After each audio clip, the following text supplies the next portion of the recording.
For today's recipe, let's make one of my favorite side dishes ever, garlicky broccolini. Broccolini is so good, it's best crisp tender, and I'm gonna show you how to make this super simple recipe that's only 5 ingredients, one of which is the broccolini itself. Then you've got garlic, a little bit of oil, salt, and chili flakes. You guys, it's so good. Let's start by blanching our broccolini. So you're gonna get a pot of water, bring it to a boil. Once it's boiling, you're gonna add the broccolini in until it's bright, crispy green, and just a little bit tender. So that takes about 5 minutes in the boiling water. And let it boil for about 5 minutes until it is bright green.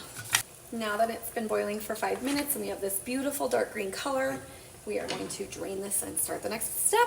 To reserve about 1 cup of the water to use in our sauce. So just be sure to do that before you drain it all the way. Now we're gonna take a wok and we're gonna make a lovely flavored olive oil that we're going to saute the broccolini in to get this amazing flavor. So start with your olive oil, add your garlic,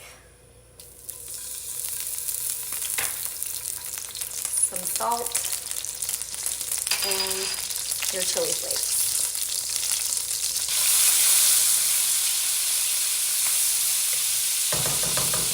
Add your broccolini back in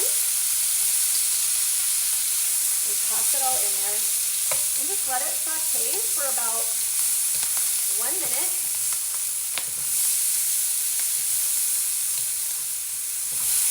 And then you're going to add in your water.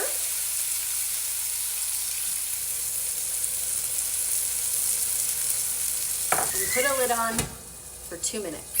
Now that it's been 2 minutes, it's perfectly crisp tender, and we're taking it off the heat. Oh, look how perfect this is. It's garlicky, it's a little bit spicy, and it's so easy and delicious. You've got these gorgeous, crisp, tender pieces that just are so yummy. It's perfect with fish like salmon or roasted chicken or beef, whatever protein you have. This is gonna make a great side.